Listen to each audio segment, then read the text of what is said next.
podcast, it walks us through. There'll be a video here as well, and you can see your podcast. You can see that there's a key down here that shows your podcast is active, awaiting approval, or not started. And you can see green, yellow, and gray, which one it is there.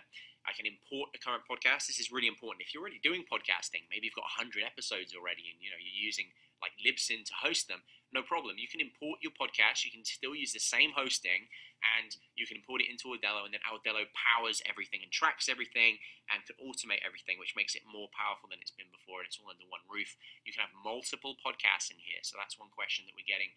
Can it power multiple podcasts? And the answer is yes, it can. But if we go through creating a podcast, I'll show you how easy that is.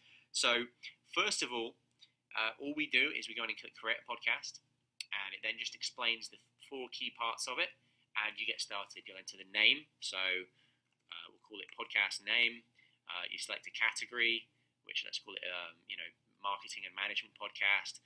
My name, and then an email, your email at gmail.com, and then you click next, and it will go through and ask you descriptions and things that iTunes and Stitcher and everything else that it uploads to will want. So this is a description, a subtitle, whatever your subtitle is for the podcast, keywords, so you put your keywords in here like marketing, business, software, business advice, affiliate marketing, whatever it is that your podcast is about. If it's about gardening, you would obviously put gardening in there, and then the URL, so we'll just put Audello, but whatever the URL is, and then it'll ask you, does it contain adult content? You click no.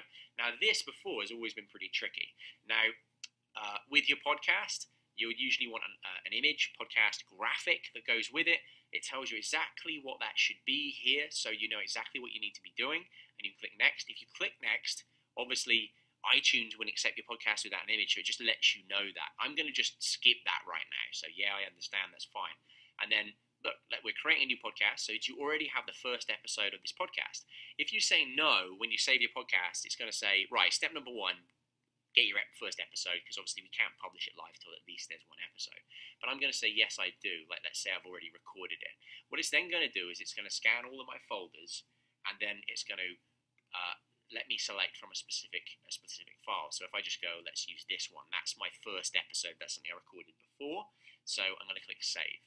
So now I've created a podcast, as you can see, podcast name just here, and it's got an episode created within it.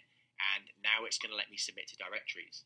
Now, at the moment, you have to go through and use different tools. You've got to go and set up an RSS thing. You've got to go and use a plugin on WordPress and set up a WordPress site. Then you've got to go and submit to different directories and do it all manually, and it's a real pain in the ass. As you can see, I've literally just created a podcast. That's now ready to go, and I've just done it through step by step like that. It's so powerful.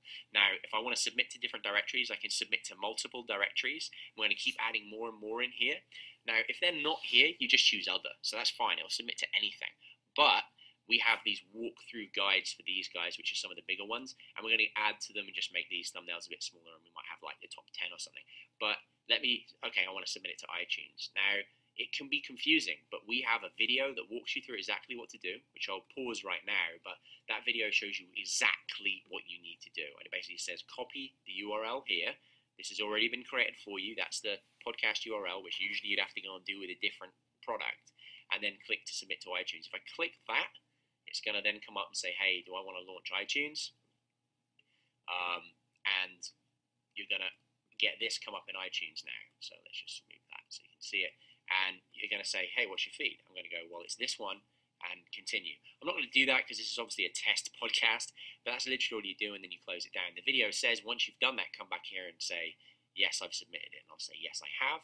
Are you sure? Yes, I am. Great. And then it says, cool, awesome. Well, the way that it works with iTunes, it's different with different ones, but they'll take up to 7 days to just verify your podcast. So they just double check that you're not just putting test files up and it is a real podcast. And then they send you an email saying, congratulations, your podcast is live, and here's the URL.